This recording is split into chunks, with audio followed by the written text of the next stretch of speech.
شاہ صاحب کیا قائد اعظم نے سیکولر پاکستان بنایا تھا؟ اس پہ روشنی ڈالیے گا، کیونکہ بہت سے لوگوں کا یہ سوال ہے اور غلط رنگ دیا جا رہا ہے قائد اعظم محمد علی جناح کی تقریر کو، جو انہوں نے دو قومی نظریے کی بنیاد پر کی تھی۔ انہوں نے کہا جی تھا کہ پاکستان اس لیے بنایا جا رہا ہے تاکہ تمام اقلیتوں کو مکمل حقوق دیے جا سکے۔ انہوں نے اس تقریر کو غلط رنگ دیا جا رہا ہے۔ جی، یہ سوال بڑا اچھا ہے، اور بہت ہی زیادہ اس سوال کی وجہ سے بہت زیادہ ہمارے مین اسٹریم میڈیا پر اور سوشل میڈیا پہ تو بے لگام یہ باتیں کی جاتی ہیں، عوام کو اصل ہاں میں مس گائیڈ کیا جاتا ہے۔ دیکھیں، قائد بالکل اعظم کے حوالہ سے میں ایک بڑا ون لائنر جملہ بولوں گا، آپ اس کو سنیں اور پھر آگے اپنی بات کو بڑھاؤں گا۔ اگر تو واقعی قائد اعظم نے سیکولر تھے قائد اعظم، یعنی کہ اور قائد اعظم میں سیکولر نظریہ بنانا چاہتے تھے، تو میں کہوں گا کہ روئے زمین پر تاریخ انسانی میں قائد اعظم واحد لیڈر ہوں گے، ایسے سیکولر لیڈر ہوں گے جنہوں نے ایک مذہبی ریاست بنائی۔ ہاں تو پھر ہمیں ایسے بہت سارے اور سیکولر چاہیے جو اسلام کو مکمل اب نافذ بھی کر دیں پاکستان کے اندر۔ تو جیسے صحیح۔ آپ نے ایک بیک گراؤنڈ بتایا علماء کا، ان کے ساتھ سارا، میں اس طرف نہیں جاؤں گا کیونکہ وہ گفتگو لوگ بہت بار سن چکے ہیں۔ میں کسی اور نقطہ پہ اس پوائنٹ آف ویو سے آپ کو بتانا چاہتا ہوں۔ ضرور۔ پہلی بات تو یہ کہ جو جس تقریر کا آپ نے ذکر کیا اسٹیٹ بینک کی افتتاح کے موقع پر، وہ تو قائد اعظم کی زندگی کی آخری اسپیچ ہے۔ وہ اسٹیٹ بینک کی صحیح۔ ویب سائٹ پر بھی موجود ہے، کوئی بھی بندہ پڑھ لے وہاں سے، تو آخری اسپیچ سے پتہ چل جاتا ہے کہ قائد اعظم کیا چاہتے تھے۔ اب جو بات ہے نا، اصل میں یہ جو سیکولرزم کی بات کی جاتی ہے قائد اعظم کی ذات کے حوالہ سے، یا قائد اعظم جو اسٹیٹ بنانا چاہتے تھے اس کے حوالہ سے، ان کے پاس دلیلیں یہی ہیں جو آپ نے بھی کوٹ کی، قائد اعظم کی فلاں جو مختلف اقلیتوں کے متعلق انہوں نے بات کی۔ اور سمجھنے کی ضرورت یہ ہے، اچھا یہ قائد اعظم نے تقریریں کی، اور یہ جو اتنے ہمارے جو ہزاروں علماء تھے، 10 لاکھ کے قریب قربانیاں دی گئی، یہ تقریر کا مطلب کسی کو نہیں سمجھ آیا۔ یہ آج ہمیں کچھ لوگوں کو سمجھ آیا ہے، اس وقت کسی کو نہیں سمجھ آیا کہ اس کا مطلب کیا تھا۔ جو یعنی کہ اس صحیح۔ تحریک میں قائد اعظم کے ساتھ تھے، مکمل شانہ بشانہ کھڑے تھے، اس وقت کسی کو نہیں سمجھ آیا۔ یہ قائد اعظم کے دنیا سے چلے جانے کے بعد یہ لوگوں کو سمجھ آ گئی کہ قائد اعظم سیکولر اسٹیٹ بنانا چاہتے تھے، اور قائد اعظم نے، میں یہی کہوں گا کہ معاذ اللہ اتنے لوگوں کو، مذہبی ہمارے روحانی لیڈرز کو دھوکہ دیا۔ یہ بالکل ایسے ہی بنے گی بات کہ انہوں نے وہ دھوکے میں آ گئے قائد اعظم کے۔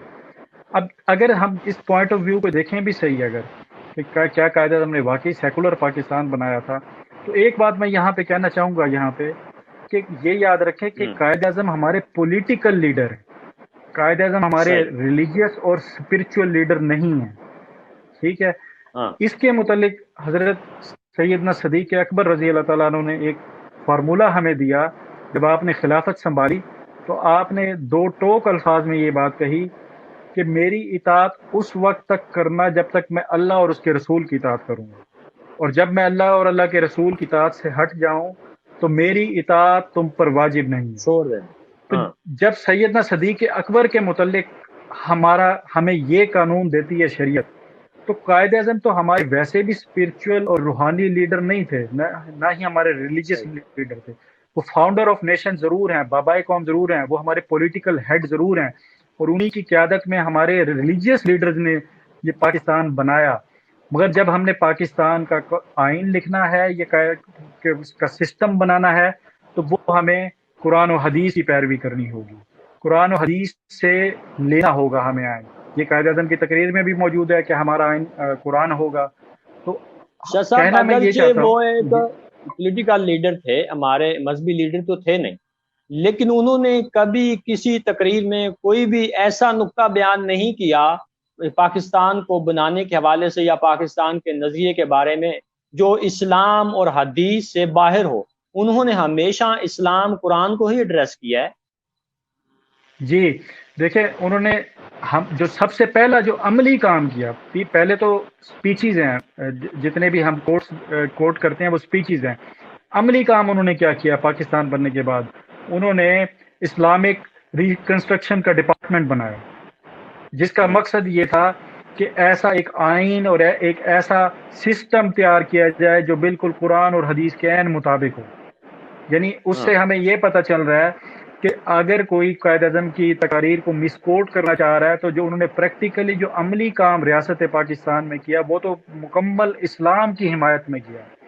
اور پھر ہم ایک اور بات یہ ہے کہ چونکہ یہ جو ہم کانسٹیٹیوشن پریکٹس کر رہے ہیں یہ قائد اعظم کی موجودگی میں نہیں بنا, اس وقت نہیں بنا.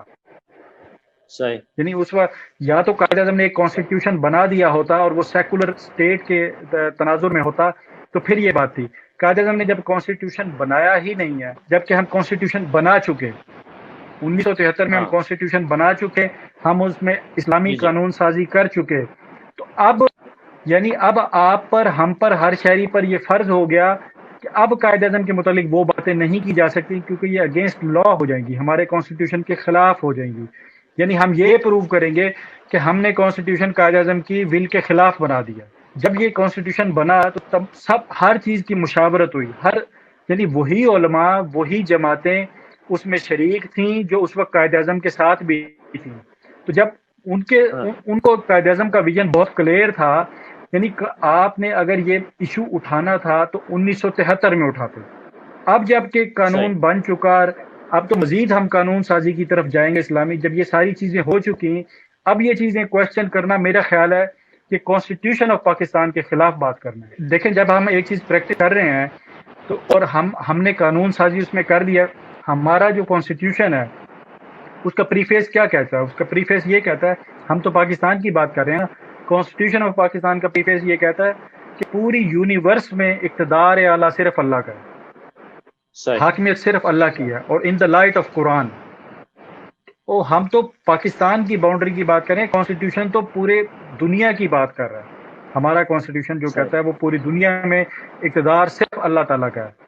تو اب یہ قائد اعظم کے متعلق ایسی دیکھیں, ہم نے ہمارا جو ہم نے دیکھ لیا, قائد اعظم نے پہلے اسلامک ڈپارٹمنٹ بنایا, پھر اس کے بعد قائد اعظم کی جو پوری تحریک ہے, پورے تمام علماء کرام ہمارے اس میں شامل تھے, مشاورت میں, ہر چیز میں قائد اعظم ان کی گائیڈنس میں چل رہے تھے. پھر علامہ اقبال کی 2 نیشن تھیوری تو کلیئرلی کہہ رہی ہے کہ یعنی ہم یہ مانتے ہیں کہ علامہ اقبال نے قائد اعظم کو کنونس کیا کہ آپ اس کو لیڈ کریں, اور قائد اعظم انگلینڈ سے گئے.